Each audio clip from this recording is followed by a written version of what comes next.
I feel like man and women, you know, they're equal partners, but they play different roles and responsibilities. The kind of like metaphor I use to describe it is like football. You have the striker, but you have the defender and the goalkeepers. The striker can be running up and down and scoring all the goals, but if the goalkeeper and the defenders are not defending that goal, it doesn't matter. You can still lose 10-8. Ultimately, everyone plays their role. They win as a team.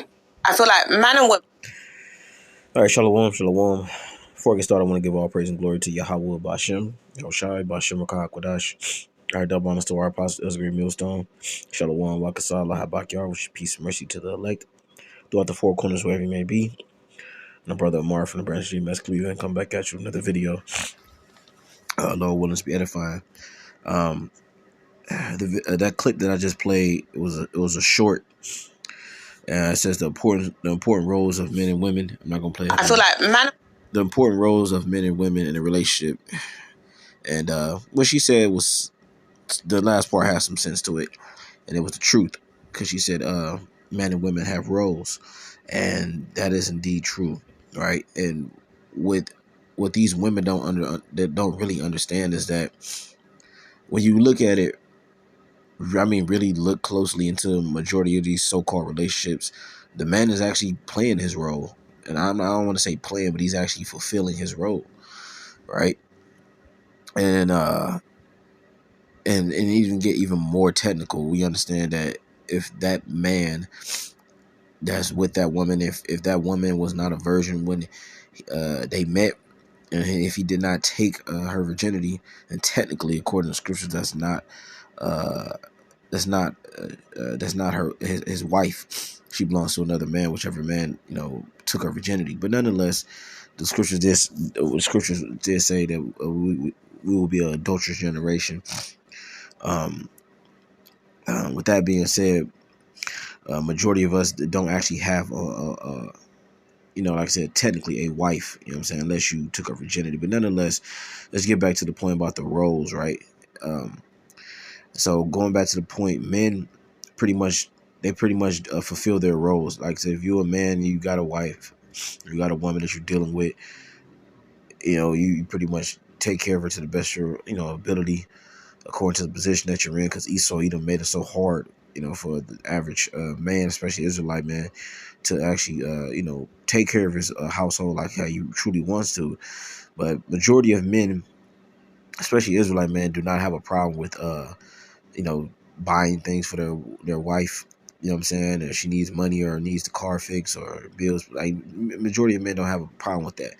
It's these bitches that are not fulfilling their roles. When you look at how these women operate, they get mad because a man so-called steps out. Well, that's his. If that woman is single, she's not married, that man did nothing wrong. So they'll leave that man, because they're heartbroken over that. So it's these women that are not doing their fulfilling their roles. They're not being wives. They're not being women. Which the word woman or women means female servant, man. All right. They're not doing their responsibilities, because she did acknowledge both genders have roles, right? So what are you doing?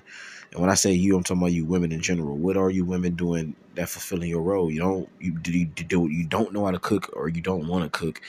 You don't want to clean the house. You don't want to be a helpmate. Let's put it like that. Because when we mention those things, they just think they just doing those things all day, every day. No, it's when we say cooking, cleaning, for the most part, that's a huge responsibility, a huge part of your role. All right. And then, like I said, it's just being a helpmate. Run the errands, like run some errands that he don't have time to do when he's working. Give him, nurture him, prep his meals, laundry, all other stuff, man. That's your role, but they don't want to fulfill those roles. Anyway, I typed in just on YouTube, role of a man and woman, and there's countless videos of what a man's role and a woman's role is. Look at this. It says the role of men and women, the role of a man and woman. Pastor whatever Herms. Women don't understand how hard it is to be a man. Andrew Tate explains the value of men versus women. Let's see. A woman's role in a man's life. Like I said, you got the brother there. Gender roles. What is a woman's role in the home when she works? What is the role of a man? So when you just it's countless videos, man. A man and woman's role in a relationship, and it's a damn shame in 2025 that people are struggling with that simple concept of the roles of each gender. The Lord made it plain, man, about what a man and a woman should be doing to fulfill their lots, their roles. So I just want to get this. This is a very very simple couple verses in this chapter. If you get the time to read, definitely read. But it's very simple. It's going to break it down, uh, what a man and a woman's role, and even give the like the ages, so to speak, not the exact age, but older and younger. I'll say it that way. Um, so this is Titus chapter 2, verse 1. It says, "But speak thou the things which become sound doctrine," and that's what we're doing. We're speaking the things that are sound doctrine. We're speaking the things that are of Yahweh Bashem Shah's will. We're speaking the things that make sense. Why? Because it's coming from the scriptures. It's coming from the mind of Yahweh Bashem Shah. This is how he wanted his world to be ran. This is how he wanted you Israelites to live your lives, right? So it says, verse 2, it says that the aged men be sober. It says grave, temperate, and temperate pretty much goes into having self-control, discipline. You know, it says sound in faith and charity and patience. Now, when you look at the age, the aged men of today's time, they're lacking in understanding. They're lacking in even like certain things that they should have, had a grasp or a good understanding of when they were younger. And then as you get older, you pretty much you double down on that understanding. You move with even more grace with the understanding that you learned when you were younger. If you didn't learn nothing when you were younger, and then you get old, man, you're an old fool. Let me see. Let me get that real quick. Old fool. It's an apocrypha.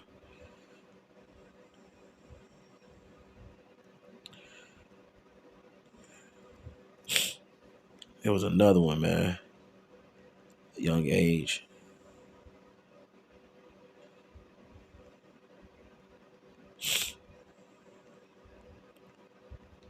Yeah, it was a.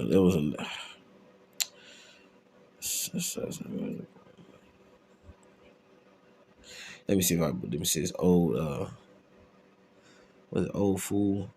I can't remember how I was worded, man, but old age, might be old age. Apocrypha.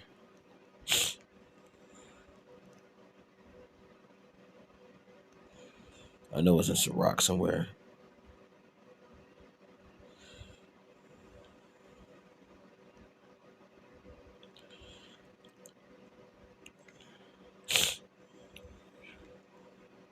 Shit, I think this might be the one I was talking about, but it was another one. This might be the one I was talking about, man. But verse 18. Let me see. I just want to make sure. But it was another one too, man. But it might be what I was talking about, man. Let me see.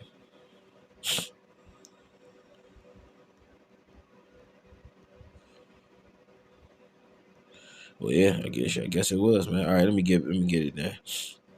Right here. I know it was another one too, man. But anyway, this is Sirach, also known as Ecclesiasticus 6 and 18. It says, "My son, gather instruction from thy youth up, so shalt thou find wisdom till thine old age," man. Right. So if you're supposed to gather wisdom from your youth, all right, and then as you get older, you pretty much have a deeper understanding on on that uh on that knowledge, all right, on that knowledge that you pretty much that you learned when you were younger, man. So anyway, man. Anyway, let me get back to the point, man. So it's Titus 2 and 2. It says that your aged man be sober, grave, temperate, sound in faith, and charity, and patience. So this is not just towards women, towards men. This is a lesson just about men and women, young and old. right? If you still having questions about how these roles of a man and a woman should be ran, look, read the scriptures, man. This verse 3. It says the aged women likewise. Now I was going into the aged women, right? It says the aged women likewise that they be in behavior as becoming holiness, not false accusers, not given to much wine, teachers of good things, right? Because you will have these women that get old, or and they just become like a drunkard, and they just sit around. You know, you see it, especially Israelite women, man. They get these big ass glasses of wine, like literally a glass that they can damn near barely hold, as big as hell. And they pour a little bit of wine in there, and just sit around talking. You know, cash money, shit, cackling. You know, being babblers. You know what I'm saying? Just complete demons, man. It sees teachers of good things. Now these older women, they've been broken in, right, by their fathers, or they should have been. And when I mean broken in, that their father's pretty much showing them the ropes until they come of age, and then the father hands them over unto a man, right, their husband, right, and then the husband, you know, takes her virginity, and now he pretty much takes the role of a father, which is a provider, a nurturer. I mean, a provider, a protector, all right, and a disciplinary, and a leader, right, and he guides her, right. So it says that they may teach the young women to be sober, to love their husbands, to love their children. So this is what the older women are supposed to do to the younger women, but instead they themselves have not gathered anything. So they're pretty much misleading and miseducating the younger women, and they're just ruining a thing, ruining them. It says, right? So it says to be discreet, chaste, keepers at home, good, obedient in to their own husbands, that the word of Yahweh be not blasphemed. So, right, that's what they're supposed to do. These young women, that's the role. So we went through the role of briefly going through the roles. We went through the role of a man, an older man, an older woman. All right, now I was going into a younger woman. All right, and their duties of younger women is what it says. It says that verse 4, that they may teach the young women to be sober. Right, it's the older women talking to the younger women. It says to love their husbands. It says to love their children. So young women, you're supposed to love your husbands, love your children. All right. It says to be discreet, chaste, keepers at home. Right. And scripture talk about not being busybodies, not gadding abroad. It says good, obedient to their own husbands. And now, do they fit that? No. They're not being obedient unto their husbands, man. They're being the complete opposite. It says that the word of Yahweh be not blasphemed. Right. And they're not being keepers at home. They're not being chaste, discreet. They're being loud, you know, disobedient, you know, out there, so to speak. That's verse 6. It says, now it's going to the role of a young man. Young men likewise exhort to be sober-minded. Now, when you go into that word, sober-minded, right?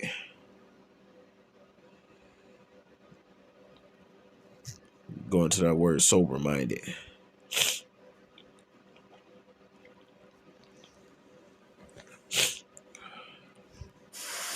Strong's G 4993. Sophroneo. Right. It says to be in right mind, to be sober-minded, soberly. It says to be of sound mind, i.e. sane. To be of a sound mind, to be in one's right mind, to exercise self-control, to put a moderate estimate upon oneself, think of oneself soberly, to curb one's passion, right? So you're supposed to be in your right mind, all right? Because you got a new term called YNs, which stands for young niggas. They're just wild bulls, right? Matter of fact, let me get that real quick, because they're not in their right minds right now. They're wild as hell. Matter of fact, let me see something bad real quick, man.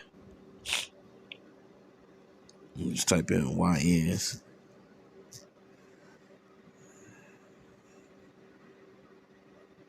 Let me just look at this, man. Your mama bitch your butt for me. Oh, you tweaking.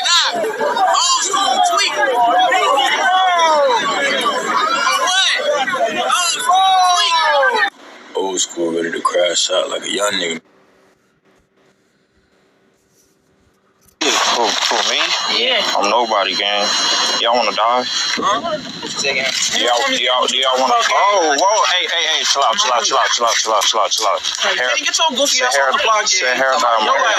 It's a hair dye, folks. Bro, it's a hair dye, folks.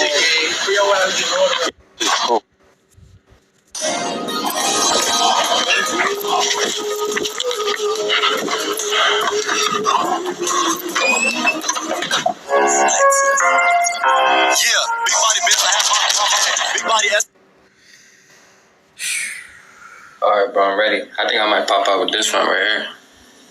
Shit, you know who I'm gonna beat at? You said who? Watch these Atlanta YNs almost crash out after seeing another YN walk past their hood. So I really be live around here, man. So yeah, you see enough, man. And when multiple videos point to how Jake is just wild animals, man. Let me see. On a perfect day, I know that I can count on you.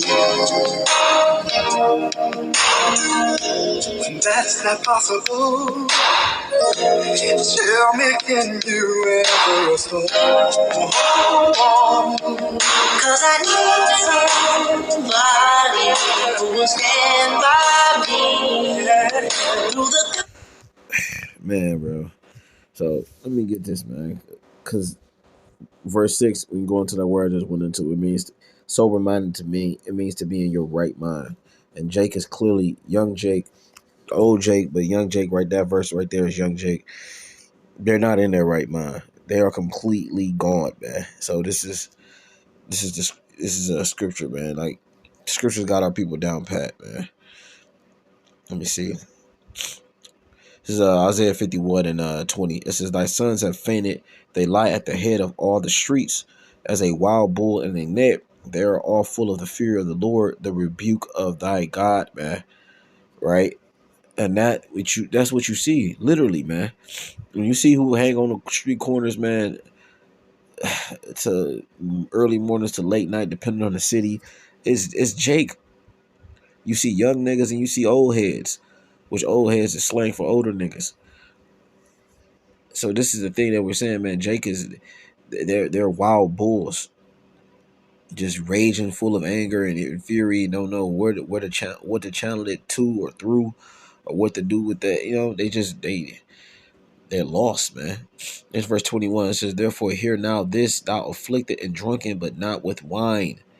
You have been made drunken with the philosophies and the ways of this world, and how you should live versus the way Yahweh Shemel Shai wanted you to live.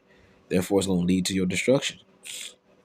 This is Titus 2 and 6 again. "Young men likewise exhort to be sober-minded." It says, "In all things showing thyself a pattern of good works, and doctrine showing uncorruptness, gravity, sincerity, sound speech that cannot be condemned, that he that is of the contrary part may be ashamed, having no evil thing to say of you." So that's the point, man. You're supposed to be of a sound. You're supposed to have sound speech.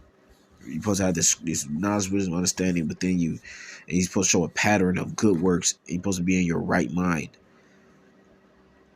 not being corrupt, and you're supposed to be sincere, man. But we already understand that, like, the Lord has certain people and certain lots to which his will will get fulfilled. So just pray the Lord have mercy upon you, and that you don't turn to a reprobate, man. With that, I'm gonna say shalom.